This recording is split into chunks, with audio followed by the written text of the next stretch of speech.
I started it. Okay. Oh. Hey guys, welcome back.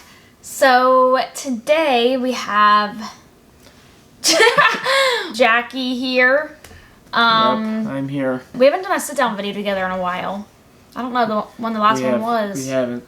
Actually, I think the last one was at our old apartment. So it's been a while. So I wanted to kind of just talk about our first year of marriage, and since we just celebrated our 1-year anniversary, yay, we did it. We went to Puerto Rico for our 1 year, and that video is the last video I just posted, so make sure to go check that out. But I just kind of wanted to talk about what happened this year, I guess, and give you tips on, oh my gosh, I can't focus. Share our experience. Yeah. And if you want to take something from it, you can. If not, it's totally okay. And share what we would have done differently, because we are very young, but you can make it work. Okay, let's just get into it. I don't even know what I'm gonna say. This is a very unedited video. Oh, excuse my wet hair, and well, his hair is just a little bit damp, but we just took showers and I don't have enough time to blow dry my hair, and plus I just got it done, so I don't want to put heat on it, so you're just gonna have to bear with me and my wet hair today. I don't think anybody cared. Alright, so throughout this year, I feel like we had a pretty good first year. I feel like our engagement was more rough than our actual marriage. That's true. Our engagement was rough because I was in school and working full time, so I only had one day off, which was Sunday.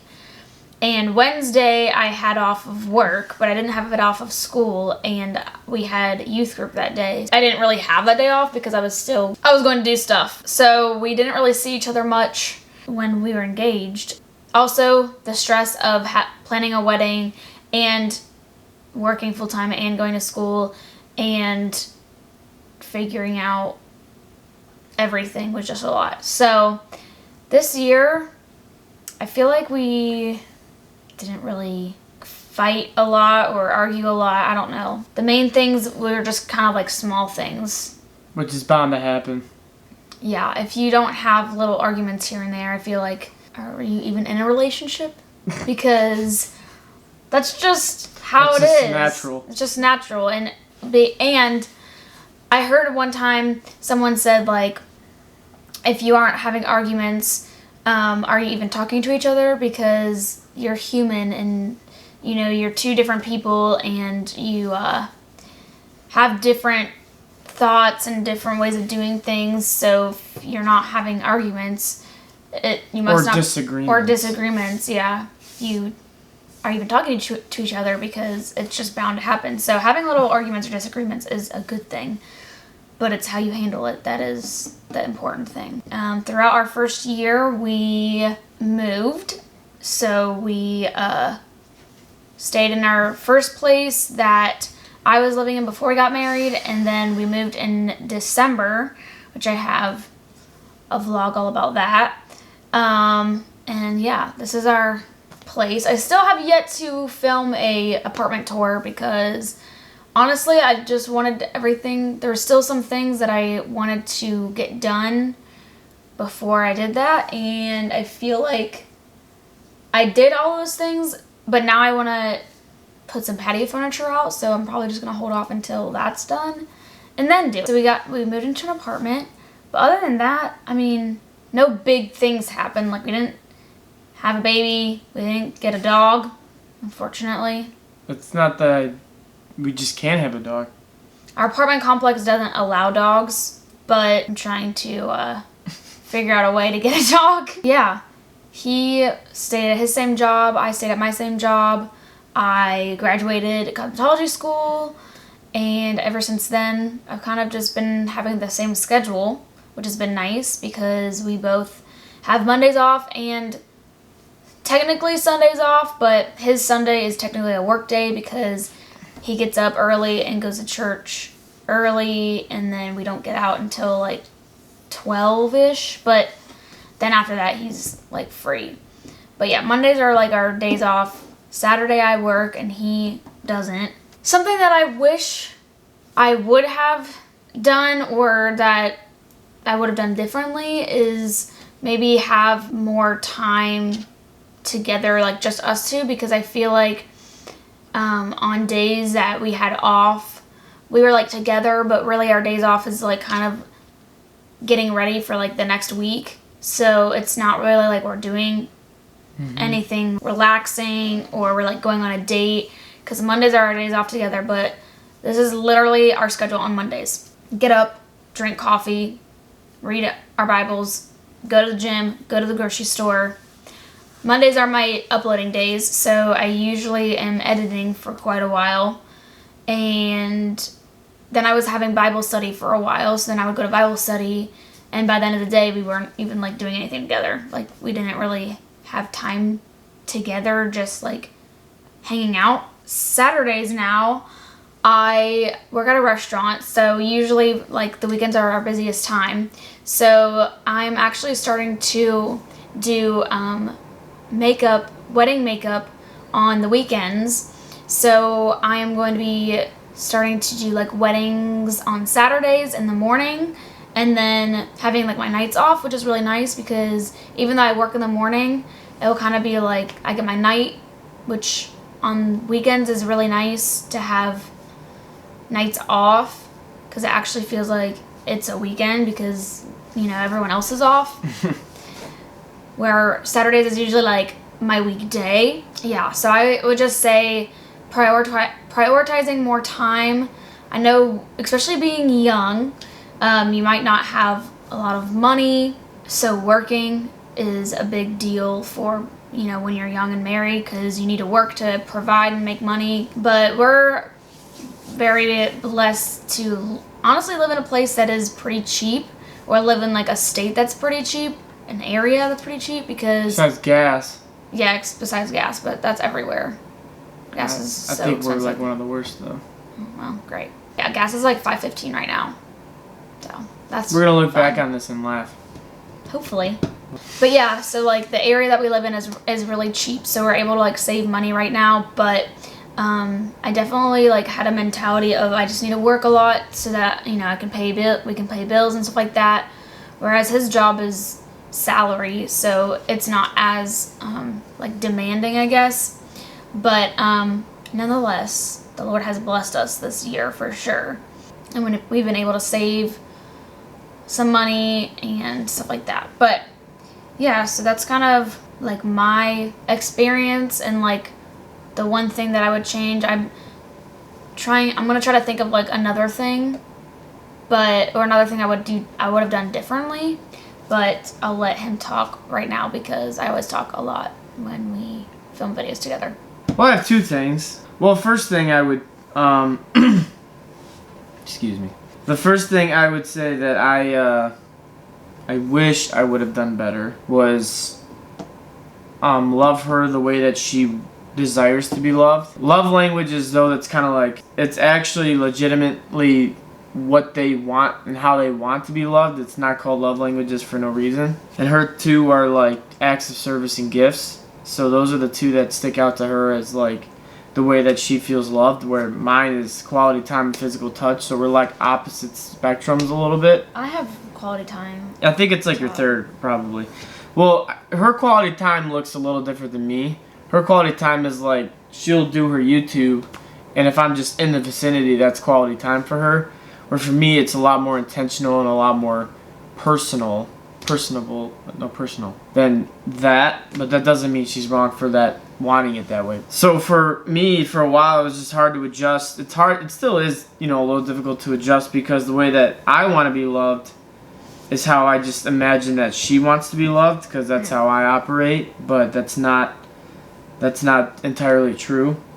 There was one moment where she asked me to do something, and I did it like kind of like 50%. I didn't fully do it the way she anticipated or expected, and that hurt her because I had a lot of time to plan and do and blah blah blah, and I just didn't really. I thought I was doing the right thing, but it ended up not being what she wanted, and that that kind of like set me up to be like, wow, I need to work at this harder. I need to do better at this. I'm usually pretty good at when she asks me to do chores around the house and stuff like that. I do usually have a decent attitude. Usually when she tells me, hey, I want to do chores, I'm like, ugh, I hate chores. So then I need like 10 minutes to process, and then I'll go do my chores. That's kind of like how I have to do it. Because it's got to be like, all right, we got to do this. Chores. I hate chores. Cleaning. It's a constant thing you have to work on because sometimes you feel like you're just giving, and your spouse might not be doing the same.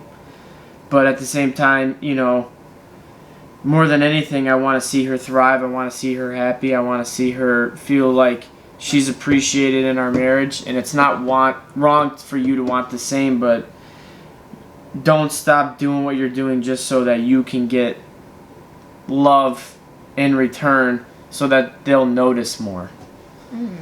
So that was something I learned. And also something, I think I got better. I gradually got better as the year went on. Money is important, and sometimes your wants aren't always needs. So for a while, at the beginning of our marriage, it seems so long ago because I feel like I've gotten a lot better at this, but coffee was like a big thing that I would go and buy a lot. And for a while, like looking at when we would do like budgeting together and stuff like that, she would show me like how much I'm actually spending, and I'm like, it's not that big of a deal, you know. Like in my mind, you know, because I built up this habit of constantly going out and buying coughing. I was buying coughing. I would go out and buy coffee every morning usually because I was too lazy to go make it, and secondly, I like mochas.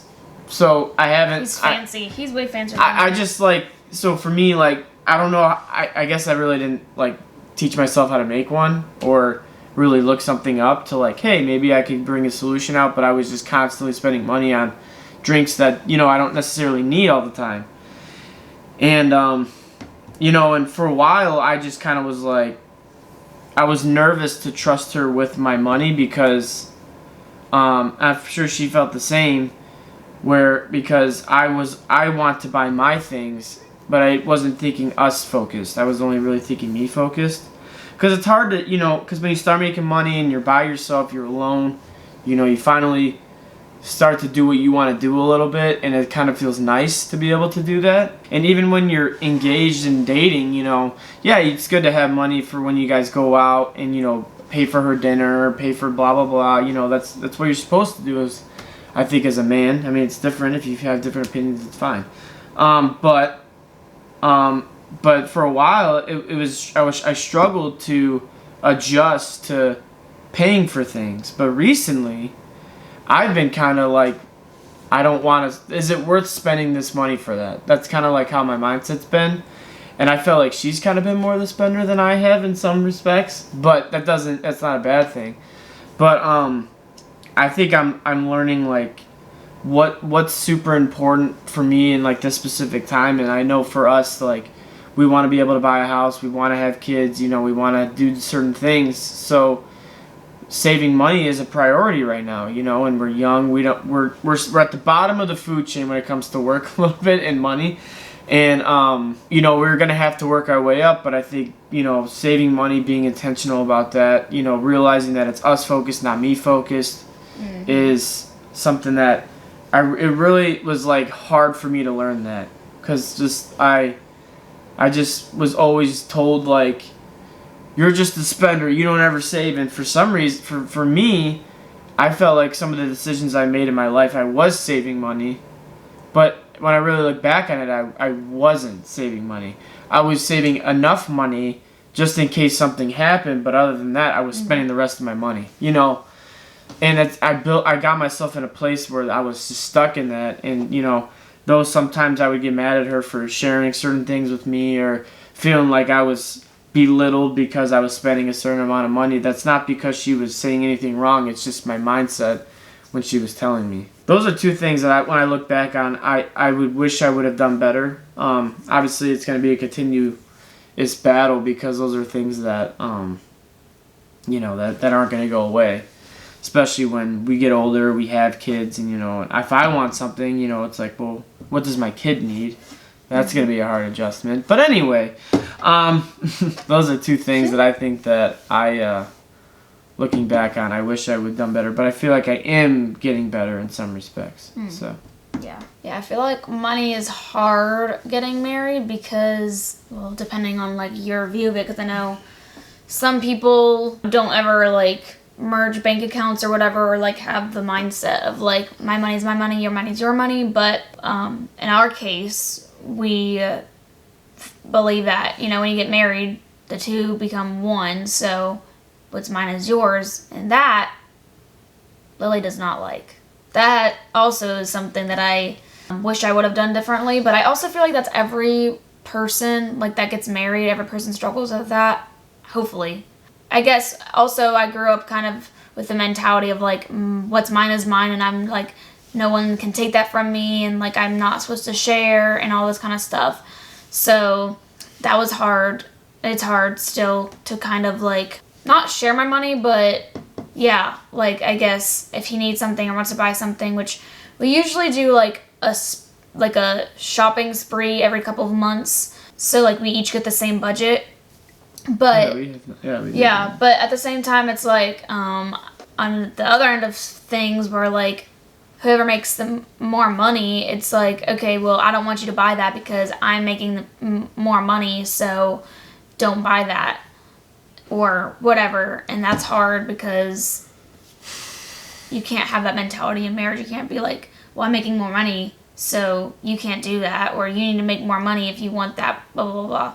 The hardest part is, like, realizing that you're doing it and then trying to stop it when you want to do it the next time.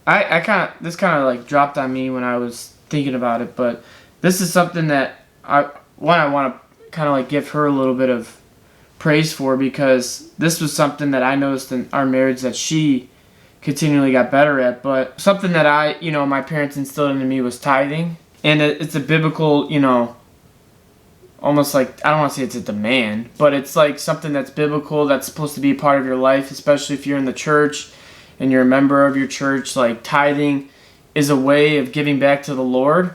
And I know for us, I was one that was like, we're tithing, there's no and if buts about it. She was like, because she did come from a family that, that's not what they do. She really, I think she trusted me and just was like, okay, we can do that. And we were giving, a lot of our, 10% of our paycheck and for that month, and it was a lot of money, and it's scary, and it's like, it's scary to give that amount of money, but at the same time, the Lord has really blessed us, especially because, we were obedient in that, and the Lord in return gave us blessings that we never even realized were going to happen. There was months that we were like, oh gosh, we spent a ton of money this month, but we continued to tithe, and we saved way more than we really imagined and thought for. Well, and I serve, so I don't really know how much I make until, like, the end of the month, because I put all of my money, I put all my, like, tips in, like, the same place. Yeah. So, yeah, when you feel like you're spending a lot, and then you're like, oh my gosh, I probably made, like, nothing this month, and then you count your money, and you're like, what the heck? I did not expect to make that much. Like, that's. And I mean, for us, like, we're tithers. We're going to continue to tithe. We're going to continue to give back to the Lord. But it's something that we're challenging ourselves with, is to give to others even the same. Like, it's scary giving your money away. It's scary going like, oh, here's a certain amount of money, whatever the Lord puts on your heart for something. But at the same time, you're giving back to His disciples. You're giving back to people that are in His church or that may not even be saved, helping them out, showing them the love of Christ. Money doesn't mean that you have to do that. You don't have to necessarily give them money all the time, but that's something I feel like, for me, it wasn't super hard to do, because that was something that my parents instilled into me, was to always, like, give and be generous and love on others. But for her, and coming from a different family than I did, she has really opened up to that idea. She has grown in that, though it's challenging sometimes and a little scary. She's got big eyes. I think that's something that we're going to continue to do, continue to strive after, continue to give more, and the Lord could do more with your 90 than you could do with 100. And I believe that in my own life because I've seen it evident. And even when I was young and I was tithing at like 19 years old, giving money to the Lord was scary, but the Lord blessed me in multiple ways during that season of my life. And I kind of lost faith in that, but, you know, growing as I got older for some reason. But doing this together has been a lot of fun, and seeing what the Lord has done through tithing has been a blessing. So anyway, that's something that just kind of dropped on me. But The only other thing that I would say personally is, which I've kind of talked about it before, but just like the way I talked to him as a wife, I don't know. I kind of did a whole video about it. It was things I regret as a young Christian wife. I'll link it, but yeah, just like the way I would talk to him. And I think going into year 2, I want to have a better mentality, and like I really want to look at our marriage as like we're one team fighting the same fight, not 2 teams fighting against each other. And I know that's, you know, a lot of people say that it's like a popular quote or whatever, but when it comes down to it and you're like in marriage, in the grit of everything, and you know, you have arguments because you're 2 separate people or whatever, it's like, oh my gosh, I really want to be right. I really want to win this argument. I really want to be in the right here, whatever. Like, it's not, I don't know, it doesn't do anything. Like, it just separates you, which is what Satan wants. So, yeah, just really trying to, like, have that mentality of, like, we're on the same team, we're fighting the same fight. But I feel like we've had things happen this year which have kind of, like, helped us with that. Like, with other people in our life, we kind of had to, like, stick together, and he was really good about, like, being on my team, obviously, because, like, I didn't really do anything, but I could have gone about it a different way, or he could have gone about it a different way, or whatever, or like blamed me or something like that. But yeah, that's also something that I really want to do differently moving forward, or like just think about differently, I guess. So yeah, but that's it. I'm gonna just end the video because I don't really have anything else to say. If you guys like this video, make sure to like it and subscribe if you have not yet already, because I have a bunch of awesome videos coming up this year. I'm super excited about this year, and I just really think the Lord's going to do some great things. Hoping and praying and believing for that. If you have any video suggestions, or if you want Jack to be in any other videos and you want him to talk about anything. You know you want me in videos. Yeah, go ahead and leave some requests down below. He can give you some manly advice. And make sure to follow me on my Instagram, which is _LilyAllen, where I post there every single day. And you can keep up with me, and you can follow him too, but he's not as active. There's no point in following me. I don't do anything. If it's not about her, I really don't post. True. So, yeah, but that's it. It's because I love you. I know. As she tilted her head away from me. Well, because you're pulling my hair. Oh, sorry. That was an I accident. have a very sensitive head. My hair is super, like, sensitive. See you in my next video. Thank you guys so much for watching, and love you guys. Bye. He always does the peace sign. Bye. Go like this. Yeah. Do that. No. Do it. No.